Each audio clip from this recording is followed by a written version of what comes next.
Bonjour. Le Midi et Demi Mix présente Covid 1984. C'est une simple question de temps. Un avenir à prendre. De vivaces et splendides hallucinations. J'ai eu un rêve qui questionne les modèles dominants. Covid 1984. Pourquoi s'exciterait-on sur Big Brother, les 2 minutes de haine et tout le reste de leur foutu baliverne? L'enjeu n'est pas d'obéir à Big Brother. L'enjeu est d'aimer Big Brother. Covid 1984. On est tous embarqués dans la même histoire. Winston se demanda de nouveau pour qui il écrivait son journal. Le moment est maintenant venu de réfléchir sur l'avenir de l'homme et de notre société. Sur l'histoire des mouvements sociaux, sur l'histoire des mouvements de résistance, sur l'histoire des mouvements qui contestent quelque chose qui nous est imposé. Pour l'avenir, pour le passé, pour un âge qui pourrait n'être qu'imaginaire. Pour bâtir une sorte de compréhension collective, une sorte de mémoire politique, pour garder des traces. Covid 1984. Feuilleton radiophonique, création sonore. Réalisé par le ministère de l'Amour. Épisode 7. Travail, famille, patrimoine. Vers 2050, plus tôt probablement, toute connaissance de l'ancienne langue aura disparu. Toute la littérature du passé aura été détruite. Chaucer, Shakespeare, Milton, Byron n'existeront plus qu'en version novlangue. Ils ne seront pas changés simplement en quelque chose de différent.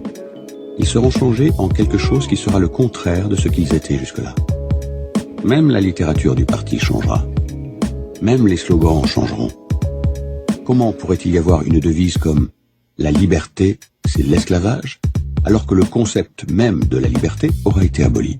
Le climat total de la pensée sera autre. Il n'y aura pas de pensée telle que nous la comprenons maintenant. Orthodoxie signifie non-pensant. Qui n'a pas besoin de penser? L'orthodoxie, c'est l'inconscience. Un de ces jours, Sim sera vaporisé. Il est trop intelligent. Il voit trop clairement et parle trop franchement. Le parti n'aime pas ces individus-là. Un jour, il disparaîtra. C'est écrit sur son visage.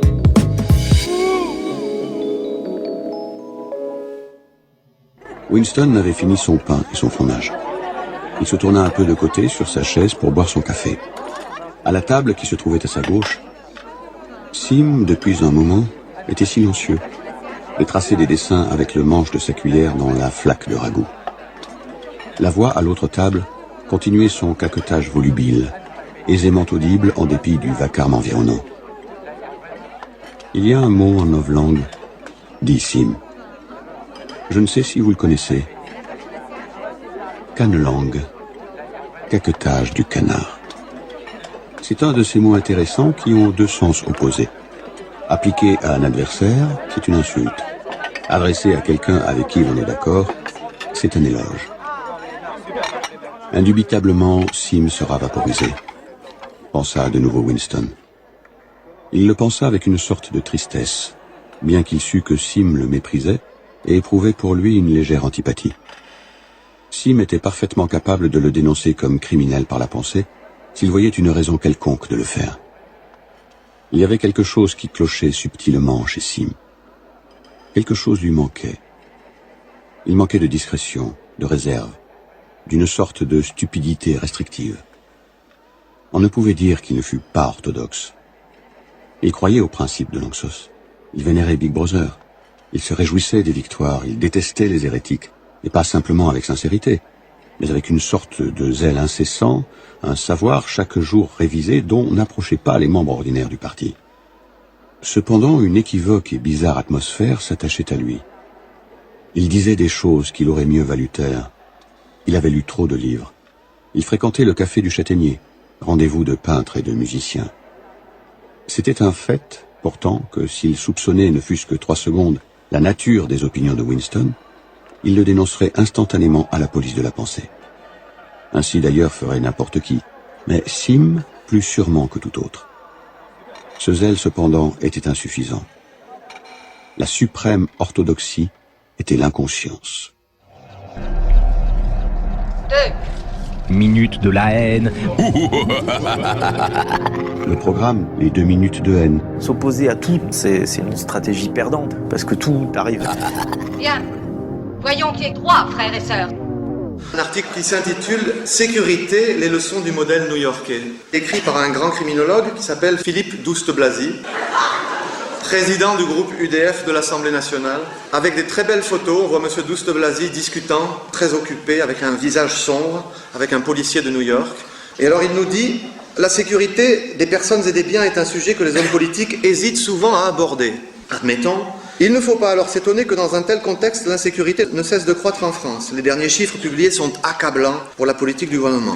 Or, alors là, je vous demande de prêter attention à la structure syntaxique de la phrase. Comme la politique est le contraire de la résignation, j'ai décidé cet été de me rendre à New York. Je trouve que c'est formidable. Afin d'étudier les remèdes et les raisons de ce qui est présenté partout dans le monde comme une réussite exemplaire en matière de sécurité. Et là, on a un exemple parfait de cette nouvelle idéologie sécuritaire, ce nouveau sens commun punitif néolibéral qui nous vient des États-Unis, élaboré par un groupe de think tank, de boîtes à idées, dans le cadre de leur guerre contre l'État-providence, qui ont d'abord, à la fin des années 70 et au début des années 80, argué pour des politiques de démantèlement de l'aide sociale. Elles ont réussi, puisqu'en 1996, un président démocrate a aboli le droit à l'aide sociale aux États-Unis et l'a remployé par un programme de travail forcé pour les récipiendaires d'aide sociale. Et après donc avoir défendu moins d'État en matière sociale et économique, ces mêmes instituts et les mêmes partis qu'ils soutiennent et les mêmes pays qui diffusent cette idéologie vont demander plus d'État en matière policière et pénale. Et il n'y a pas de contradiction, il y a une cohérence, puisqu'en fait on fait passer le traitement social des inégalités et de l'insécurité qu'elles génèrent à un traitement policier et pénal. En gros, on fait passer la gestion, notamment des fractions précarisées de la classe ouvrière, de la main gauche de l'État, celle qui nourrit, celle qui éduque, l'aide sociale, le logement, la santé, à la main droite de l'État, qui punit le policier, le juge, le gardien de prison. C'était... 2. Minute de la haine.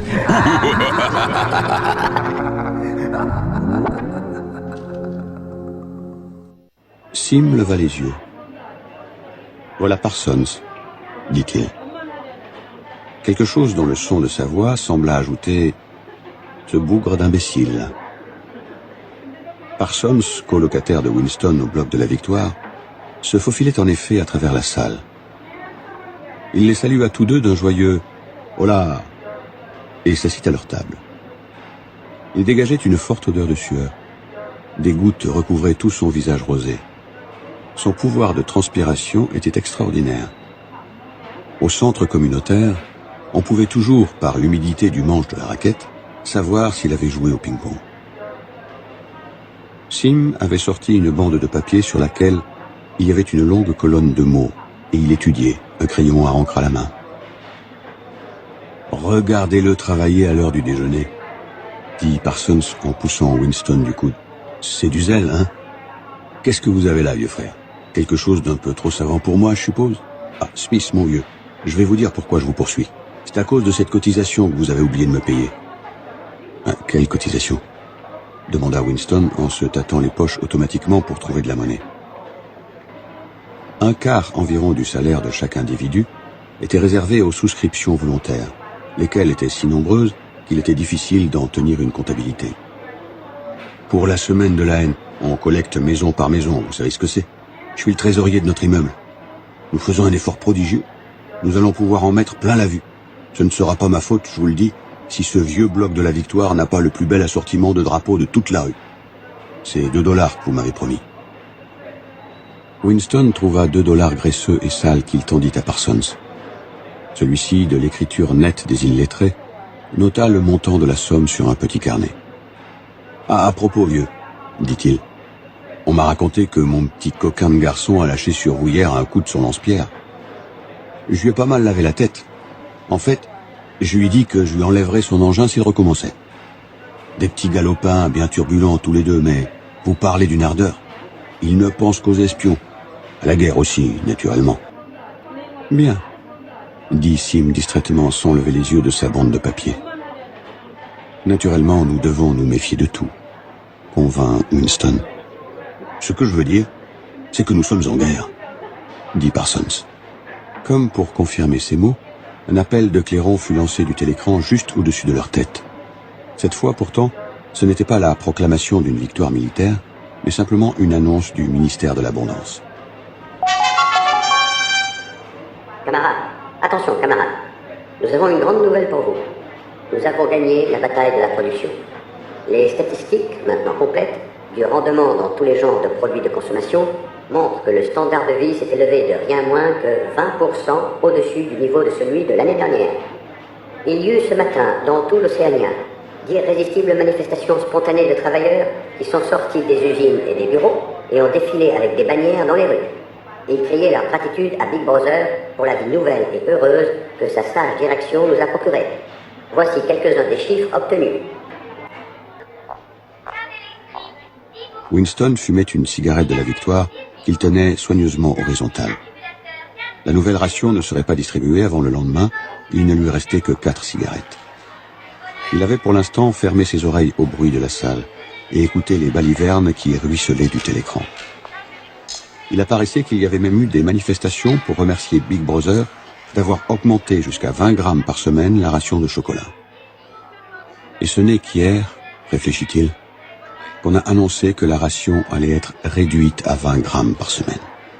Est-il possible que les gens avalent cela après 24 heures seulement? Oui. Il l'avalait. Parsons l'avalait facilement, avec une stupidité animale. La créature sans yeux de l'autre table l'avalait passionnément, fanatiquement, avec un furieux désir de traquer, de dénoncer et de vaporiser quiconque s'aviserait de suggérer que la ration était de 30 grammes. Il n'y avait de cela qu'une semaine. Sim lui aussi avalait cela, par des cheminements toutefois plus complexes, qui impliquaient la double pensée. Winston était-il donc le seul à posséder une mémoire? Les fabuleuses statistiques continuaient à couler du télécran. Comparativement à l'année précédente, il y avait plus de nourriture, plus de maisons, plus de meubles, plus de casseroles, plus de combustible, plus de navires, plus d'hélicoptères, plus de livres, plus de bébés, plus de tout en dehors de la maladie, du crime et de la démence. D'année en année, de minute en minute, tout, les choses, les gens, tout s'élevait dans un bourdonnement.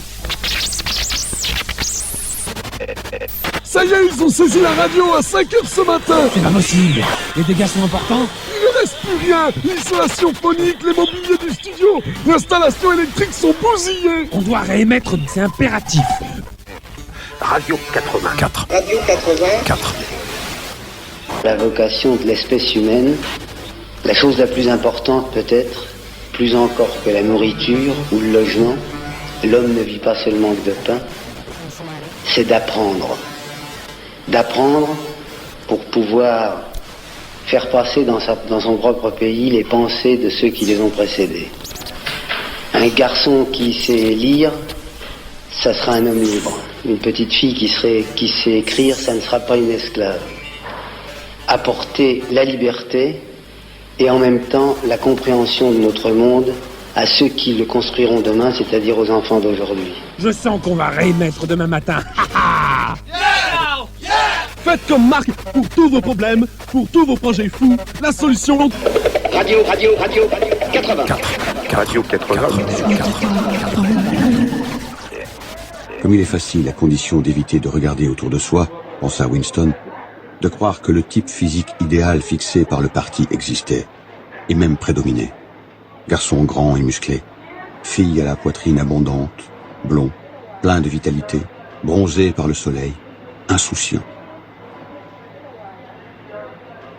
La voix cancanante à l'autre table, momentanément réduite au silence pendant l'annonce du ministère, avait recommencé à se faire entendre plus forte que jamais.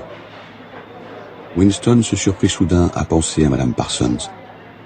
Il revoyait ses cheveux en mèche, la poussière des plis de son visage. D'ici 2 ans, ses enfants la dénonceraient à la police de la pensée. Madame Parsons serait vaporisée. Sim serait vaporisé. Winston serait vaporisé. O'Brien serait vaporisé. D'autre part, Parsons, lui, ne serait jamais vaporisé. La créature sans yeux à la voix de canard ne serait jamais vaporisée. Les petits hommes scarabées qui se hâtaient avec tant d'agilité dans le labyrinthe des couloirs du ministère ne seraient jamais, eux non plus, vaporisés. Et la fille aux cheveux noirs, la fille du commissariat au roman, elle non plus, ne serait jamais vaporisée. Il semblait à Winston qu'il savait instinctivement Qui survivrait et qui périrait, bien qu'il ne fût pas facile de dire quel élément entraînait la survivance. Il sortit à ce moment de sa rêverie avec un violent sursaut. La fille assise à la table voisine s'était à demi retournée et le regardait. C'était la fille aux cheveux noirs. Elle le regardait du coin de l'œil, mais avec une curieuse intensité. Dès que leurs regards se rencontrèrent, elle détourna les yeux. Winston eut le dos mouillé de sueur. Un horrible frisson de terreur l'étreignit. La souffrance disparut presque aussitôt, mais non sans laisser une sorte de malaise irritant. Pourquoi le surveillait-elle? Pourquoi s'obstinait-elle à le poursuivre? Il ne pouvait malheureusement pas se rappeler si elle était déjà à cette table quand il était arrivé, ou si elle y était venue après. Mais la veille, de toute façon, elle s'était assise immédiatement derrière lui quand il n'y avait pour cela aucune raison. Très probablement son but réel avait été de l'écouter pour savoir s'il criait assez fort. Sa première idée lui revint. Elle n'était probablement pas réellement un membre de la police de la pensée, mais c'était précisément l'espion amateur qui était le plus à craindre de tous. Il ne savait pas depuis combien de temps elle le regardait. Peut-être était-ce depuis 5 bonnes minutes. Et il était possible que Winston n'ait pas maîtrisé complètement l'expression de son visage. Il était terriblement dangereux de laisser les pensées s'égarer quand on était dans un lieu public ou dans le champ d'un télécran. La moindre des choses pouvait vous trahir. Un tic nerveux, un inconscient regard d'anxiété, l'habitude de marmonner pour soi-même, tout ce qui pouvait suggérer que l'on était anormal, que l'on avait quelque chose à cacher. En tout cas, porter sur son visage une expression non appropriée, paraître incrédule quand une victoire était annoncée par exemple, était en soi une offense punissable. Il y avait même en 9 langues un mot pour désigner cette offense. On l'appelait face crime. La fille lui avait de nouveau tourné le dos. Peut-être, après tout, ne le suivait-elle pas réellement. Peut-être n'était-ce qu'une coïncidence, si elle s'était assise si près de lui 2 jours de suite. Sa cigarette s'était éteinte. Il la déposa avec précaution au bord de la table. Il finirait de la fumer après son travail s'il pouvait garder le tabac qui restait. Il était tout à fait possible que la personne assise à la table voisine fût une espionne. Il était tout à fait possible qu'avant 3 jours, il se trouvât dans les caves du ministère de l'Amour. Mais un bout de cigarette ne devait pas être gâché. Sim avait plié sa bande de papier et l'avait rangée dans sa poche. Parsons recommença à parler. « Est-ce que je vous ai déjà raconté, vieux ?» commença-t-il en tapotant autour de lui le tuyau de sa pipe. « Que mes 2 gamins ont mis le feu à la jupe d'une vieille du marché. Ils l'avaient vue envelopper du saucisson dans une affiche de Big Brother. Ils se sont glissés derrière elle et ils ont mis le feu à sa jupe avec une boîte d'allumettes. Et ils lui ont fait une très mauvaise brûlure, je crois. Quel petit coquin, pas? Mais malins comme des renards. C'est une éducation de premier ordre qu'on leur donne maintenant aux espions, meilleure même que de mon temps. Dites, que croyez-vous qu'on leur ait donné dernièrement? Des cornets acoustiques pour écouter par les trous des serrures. Ma petite fille en a apporté un à la maison l'autre soir. Elle l'a essayé sur la porte de notre salon et elle estime qu'elle peut entendre 2 fois mieux qu'avec son oreille sur le trou. Naturellement, vous savez, ce n'est qu'un jouet. Et cela leur donne de bonnes idées, pas? Le télécran, à ce moment, émit un coup de sifflet perçant. C'était le signal de la reprise du travail. Les 3 hommes bondirent sur leurs pieds et se joignirent à la bousculade autour des ascenseurs. Le reste du tabac tomba de la cigarette de Winston.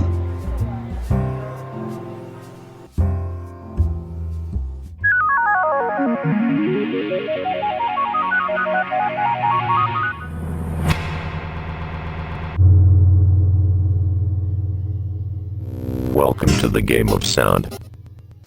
Press enter to open a new sample. Click here to start game. 1 player. Start game. Interaction mode. Mix.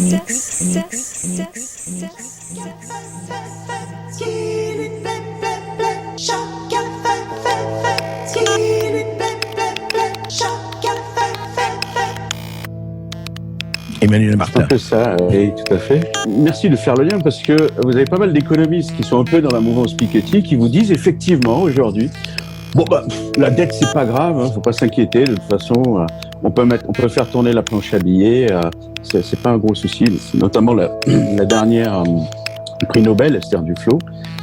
L'endettement, pourquoi ?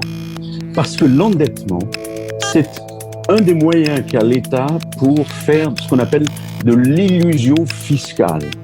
C'est l'idée que l'État, que les autorités politiques vont en fait cacher aux électeurs contribuables, aux citoyens, le coût de l'État, le coût de la dépense publique. Et ça, quand on se pose des questions de démocratie, c'est fondamental, c'est complètement antidémocratique. C'est une dérive, si vous voulez, de notre démocratie représentative. Alors, justement, l'illusion fiscale, comment on fait ? Par l'inflation, par exemple. Vous financez la dépense par l'inflation, donc vous avez au final un impôt d'inflation. C'est-à-dire que les gens ne payent pas des impôts directement pour la dépense publique, mais comme l'État fait tourner la planche à billets de la Banque centrale, finalement, il va y avoir de l'inflation et donc vous avez un impôt d'inflation. Deuxième manière de faire de l'illusion fiscale, multiplier les impôts indirects. Là, c'est quoi ? Là, on va vous anesthésier, en fait. On ne veut surtout pas que vous sentiez vous prélève des impôts. C'est la vieille maxime qu'on attribue à Colbert, si vous voulez. Mais c'est une catastrophe. Colbert ! Savez-vous, monsieur Berkoff, combien de ménages ne payent pas cet impôt qui fait mal en France ? 50%. 55%. Ouais. Plus de la moitié, ça c'est important du point de vue de la démocratie. Vous avez une majorité de gens qui ne payent pas l'impôt sur le revenu. C'est pas bien. Et les dépenses publiques, c'est pas grave, c'est l'argent des autres. Ça s'appelle l'argent des autres, justement. De l'argent des autres. De l'argent des autres. C'est pas bien, c'est pas bien, c'est pas bien, c'est pas bien, c'est pas bien. Précipice est au bout. It's just an illusion. L'Inde a connu, à partir des années 80, 90, disons, a été quand même assez sensible aux sirènes de dérégulation financière et de compétition fiscale qui sont venues en partie des États-Unis, du Royaume-Uni. Je crois qu'il faut se rendre compte à quel point il y a une responsabilité des pays les plus riches aussi dans ces effets de diffusion idéologique et politique. Et donc l'Inde, qui dans les années 50, 60 avait tenté un modèle, disons, de réduction des inégalités, a connu depuis les années 80 une très très forte augmentation des inégalités qui n'était pas nécessaire pour la croissance, bien au contraire, parce que en fait, pour avoir de la croissance du développement, on a aussi besoin d'investissements dans l'éducation, dans le système sanitaire, qui actuellement reste extrêmement inégalitaire. Le reaganisme aux États-Unis a conduit à une augmentation forte des inégalités, avec à la fin de la période comme une certaine déception sur la croissance. C'est-à-dire le reaganisme était censé certes augmenter les inégalités, mais normalement, et ça devait apporter davantage de croissance. Et donc, normalement, les plus pauvres devaient avoir une part peut-être plus réduite d'un revenu national qui, lui, aurait été en forte augmentation. En fait, 30 ans après Reagan, il y a eu une forte déception qui conduit aussi aujourd'hui à la situation aux États-Unis, avec d'un côté une réponse très nationaliste, celle de Trump, consistant à, en gros, accuser les Mexicains, les Chinois d'avoir volé le travail de l'Amérique blanche, et puis une réponse démocrate proposant de revenir à davantage de redistribution, d'investissement dans l'université publique. Bon, en Chine, l'augmentation des inégalités peut se justifier davantage par les résultats obtenus en matière de croissance. En même temps, on voit bien que par certains côtés, ça a été beaucoup trop loin. C'est-à-dire que quand vous avez des petits groupes souvent proches du pouvoir, un peu comme des oligarques en Russie, qui ont acquis une part considérable des entreprises qui ont été privatisées et qui ensuite peuvent se transmettre tout ça sans aucun impôt sur les successions. C'est-à-dire c'est quelque chose, la Russie et la Chine, après avoir été les pays du communisme étatique, refusant toute propriété privée, sont devenus les pays qui privatisent les 3/4 de ce qu'il y a à posséder dans le pays, tout en autorisant une transmission sans aucun impôt sur les successions. Et aujourd'hui en Asie, si vous avez une fortune à transmettre, il faut mieux aller mourir en République populaire de Chine que à Taïwan capitaliste, ou en Corée du Sud, ou au Japon capitaliste, où vous allez avoir un impôt sur les successions qui est monté à 55% récemment au Japon sur les plus grandes fortunes. Donc le fait que ce sont les pays qui ont été communistes qui sont aujourd'hui à 0% d'imposition sur le patrimoine transmis a quelque chose d'ironique et montre ces effets de basculement idéologique. Oui, bien sûr, la propriété privée peut être un élément d'émancipation individuelle, d'égalité. C'est un élément d'organisation sociale permettant à des subjectivités différentes, des personnes qui peuvent avoir des projets différents, de rentrer en relation les uns avec les autres, à condition que ça ne s'accumule pas dans des proportions complètement déraisonnables. Au XIXe siècle, tout le moment des abolitions de l'esclavage, on va vouloir rembourser les propriétaires d'esclaves pour la perte de propriété, et cas encore plus extrême, la France va faire payer à Haïti, donc Haïti qui était Saint-Domingue au XVIIIe siècle, était la plus grande île esclavagiste française, qui se révolte au début de la Révolution française, qui croit avoir compris qu'il y avait un message égalitaire à Paris, donc il y a une révolte d'esclaves, qui met les propriétaires dehors. L'Assemblée à Paris finit en 1794 par voter l'abolition, mais vraiment à contre-cœur, et finalement l'esclavage sera rétabli jusqu'en 1848 dans les autres îles esclavagistes françaises, Martinique, Guadeloupe, Réunion. Haïti devient indépendant, mais en 1825, quand la monarchie française restaurée accepte finalement de reconnaître l'indépendance d'Haïti, c'est uniquement en lui faisant payer une dette considérable, l'équivalent de 3 années de production d'Haïti de l'époque, on dirait 300% du PIB, ce qui n'est pas remboursable évidemment en quelques années. Les banquiers français arrivent, proposent de refinancer tout ça moyennant intérêt, et cette dette, Haïti va se la traîner comme un boulet jusqu'aux années 1950. It's just an illusion. Dans les pays européens, la redistribution des fortunes s'est faite aussi dans la violence, dans les destructions des guerres, mais heureusement, l'impôt progressif, le développement de tout un système d'assurance sociale, de droit du travail, d'éducation gratuite, tout ça a permis de complètement transformer ces sociétés de propriétaires du 19e siècle, de réduire fortement les inégalités entre les années 1900-1910 et 1970-1980, donc pendant une grande partie du 20e siècle, on a un puissant mouvement de réduction des inégalités qui finalement a été un immense succès. C'est-à-dire que ça a permis d'accroître la mobilité sociale, d'accroître aussi la prospérité générale, parce que c'est par l'égalité, notamment l'égalité dans l'éducation, qu'on a atteint un niveau de croissance, de production, de bien-être qu'on n'avait pas dans les sociétés hyper inégalitaires d'avant 14. Donc on a su revenir là-dessus, mais c'est vrai que ça s'est pas fait de façon paisible. C'est-à-dire que c'est pas uniquement le suffrage universel mène à la redistribution. Il a fallu des mobilisations sociales extrêmement fortes et parfois des chocs politiques extrêmement importants. It's just an illusion. Yeah. All this confusion. Les partis sociodémocrates ont bâti l'Europe qui ensuite, à partir des années 80-90, ont donné libre cours à une nouvelle vague de libre circulation des capitaux, sans aucune régulation publique, sans aucune coordination fiscale, sans aucun impôt en commun, par exemple, au niveau international. Et là, se sont mis à nouveau dans des conditions d'une situation très difficile, parce que une fois qu'on a mis en place les possibilités de pouvoir, en appuyant sur un bouton, transporter sa fortune, qui quand même a été construite sur les infrastructures d'un pays, le système éducatif d'un pays, de pouvoir la balancer ailleurs sans que plus personne puisse suivre votre trace, on se met dans des situations où 30 ans plus tard, après on va dire mince, c'est ballot, on n'arrive plus à savoir qui possède quoi, on va être obligé de tout faire retomber sur les classes moyennes et les classes populaires, qui forcément ensuite se rebellent et dans certains cas demandent un retour aux frontières. It's just an illusion.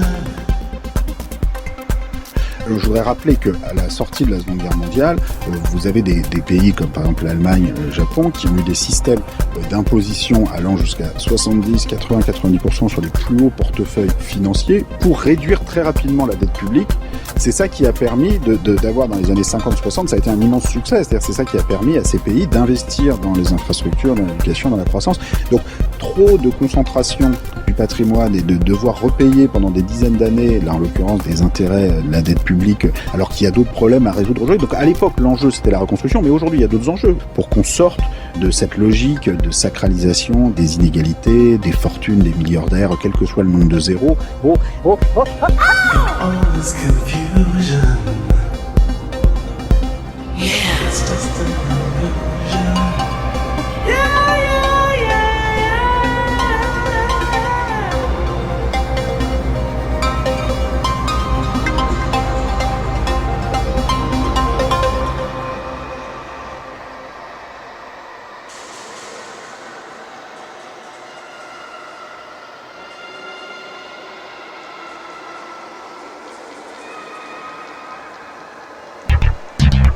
The game of sound. Game over. Ready to new game of sound. Covid, 1984.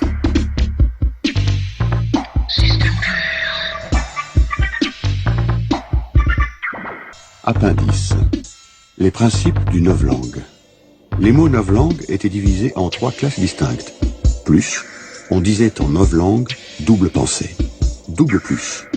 La vie de tous les jours. Appendice. Les mots B n'étaient pas formés suivant un plan étymologique. Les mots dont ils étaient composés pouvaient être n'importe quelle partie du langage. Ils pouvaient être placés dans n'importe quel ordre et mutilés de n'importe quelle façon, pourvu que cet ordre et cette mutilation facilitent leur prononciation et indiquent leur origine. Dans le mot crime pensé, par exemple, le mot pensée était placé le second, tandis que dans pensée Paul, police de la pensée, il était placé le premier, et le second mot police avait perdu sa deuxième syllabe. À cause de la difficulté plus grande de sauvegarder le phonie, les formes irrégulières étaient plus fréquentes dans le vocabulaire B que dans le vocabulaire A. Ainsi, les formes qualificatives miniver, minipax et miniam remplaçaient respectivement mini-véritable, mini-paisible et mini-aimé, simplement parce que véritable, paisible, aimé étaient légèrement difficiles à prononcer. En principe, cependant, tous les mots B devaient recevoir des désinences, et ces désinences variaient exactement suivant les mêmes règles.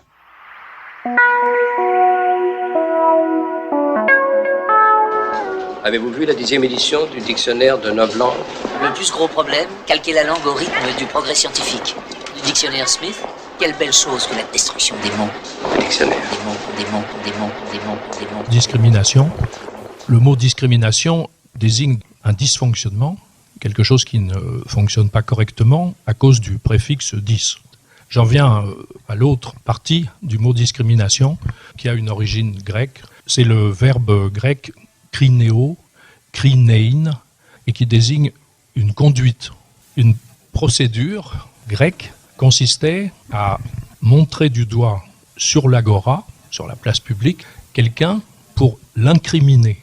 Donc un commencement de justice populaire faisait que si quelqu'un se présente sur la place publique ayant commis ou étant soupçonné d'avoir commis une faute, un crime, une indélicatesse, il n'entrait pas impunément sur la place publique puisque quelqu'un venait le désigner, c'est-à-dire qu'au milieu de la foule, était comme extrait de la foule. La discrimination est d'abord une certaine manière d'être isolé et par le geste exclu de l'accord public ou du consensus. Le dictionnaire. Des mots.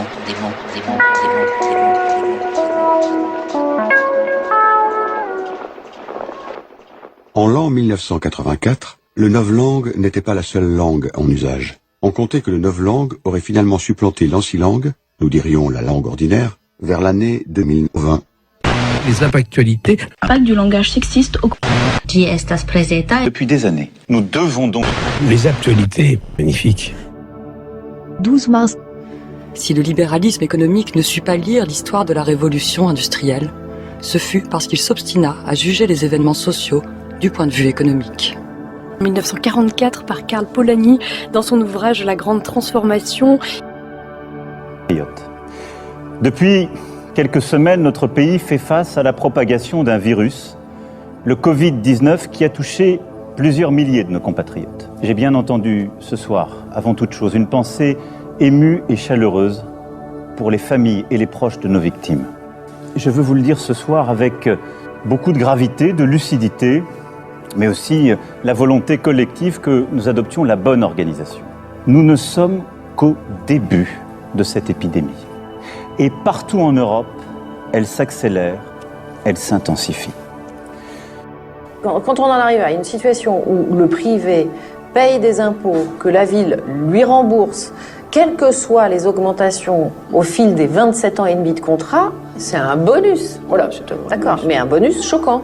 En termes d'égalité face à l'impôt et de contribution aux charges publiques, c'est toujours choquant. Mais encore une fois, c'est une pratique habituelle. Ça correspond au standard du marché. Ainsi, le groupe Vinci est exonéré d'un paquet de charges sur le stade de Nice pendant toute la durée du contrat, 27 ans et 5 mois. Face à cela, la priorité absolue pour notre nation sera notre santé. Et je ne transigerai sur rien. J'ai réuni aujourd'hui notre comité scientifique de suivi et que nous avons écouté comme nous faisons depuis le premier jour. Protéger les plus vulnérables d'abord. Fais les comptes avec notre super ardoise magique. Impôt plus taxes égale 72 millions d'euros. Un cadeau fiscal fait à Vinci selon la Cour des comptes. Dans ce contexte, j'ai interrogé les scientifiques sur nos élections municipales, dont le premier tour se tiendra dans quelques jours. Ils considèrent que rien ne s'oppose à ce que les Français, même les plus vulnérables, se rendent aux urnes. Messieurs les actionnaires, bienvenue à cette assemblée générale annuelle de Vinci. Je suis journaliste pour l'émission Cache Investigation de France 2. On a découvert que le stade de Nice est une très belle opération pour Vinci. La construction du stade et son exploitation vont rapporter plus de 370 millions d'euros. Quant aux contribuables niçois, ils se retrouvent endettés sur 27 ans avec un manque à gagner de 70 millions d'euros pour la commune. Un cadeau fiscal fait à Vinci. Est-il normal que ce PPP enrichisse les actionnaires de Vinci au détriment des contribuables niçois? La deuxième, c'est de freiner l'épidémie. Pourquoi ? Pour éviter l'accumulation de patients qui seront en détresse respiratoire dans nos services d'urgence et de réanimation. Il faut continuer de gagner du temps. ENARQ, E-N-A-R-Q-U-E-S. Continuer de gagner du temps. Faveur, F-A-V-E-U-R-S. De gagner du temps. Véritable, V-E-R-I-T-A-B-L-E. Mais là aussi, c'est à votre responsabilité que j'en appelle. Et j'invite tous les Français à limiter leurs déplacements au strict nécessaire. Et beaucoup des décisions que nous sommes en train de prendre, beaucoup des changements auxquels nous sommes en train de procéder, nous les garderons parce que nous apprenons aussi de cette crise. Parce que nos soignants sont formidables d'innovation et de mobilisation, et ce que nous sommes en train de faire, nous en tirerons toutes les leçons et sortiront avec un système de santé encore plus fort. Officiel, O2FICIEL. Nous n'ajouterons pas aux difficultés sanitaires la peur de la faillite pour les entrepreneurs, l'angoisse du chômage et des fins de mois difficiles pour les salariés. Aussi, tout sera mis en œuvre pour protéger nos salariés et pour protéger nos entreprises, quoi qu'il en coûte, là aussi. Dès les jours à venir, un mécanisme exceptionnel et massif de chômage partiel sera mis en œuvre. Préconisé, P-R-E-C-O-N-I-S-E. Je compte sur vous pour respecter les consignes qui sont et seront données par les autorités et en particulier ces fameux gestes barrières contre le virus. Elles sont aujourd'hui encore trop peu appliquées. Cela veut dire se laver les mains suffisamment longtemps avec du savon ou avec des gels hydroalcooliques. Cela veut dire saluer sans embrasser ou serrer la main. Cela veut dire se tenir à distance d'1 mètre. Ces gestes, ils peuvent vous apparaître anodins. Ils sauvent des vies. Des vies. Savonner, S-A-V-O-2-N-E-R. Je compte sur nous tous pour inventer dans cette période de nouvelles solidarités. Je demande à ce titre au gouvernement de travailler avec les partenaires sociaux, avec les associations, dans cette direction. Tous ensemble.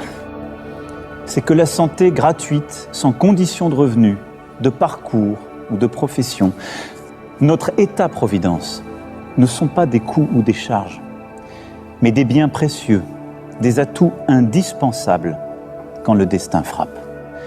Ce que révèle cette pandémie, c'est qu'il est des biens et des services qui doivent être placés en dehors des lois du marché. Déléguer notre alimentation, notre protection, notre capacité à soigner, notre cadre de vie, au fond, à d'autres, est une folie. Nous devons en reprendre le contrôle. Libéral, L-I-B-E-R-A-L-E-S. Cette force d'âme qui est la nôtre et qui a permis à notre peuple de surmonter tant de crises à travers l'histoire. La France unie, c'est notre meilleur atout dans la période troublée que nous traversons. Nous tiendrons tous ensemble. Vive la République, vive la France.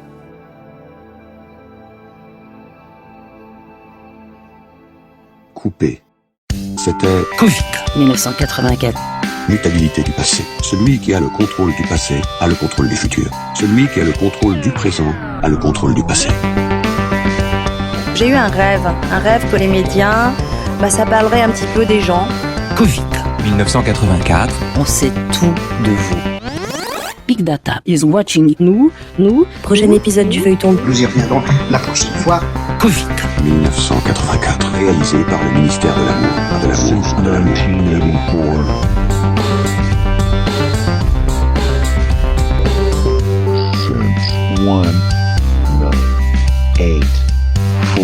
Au revoir, frère. Since 1984.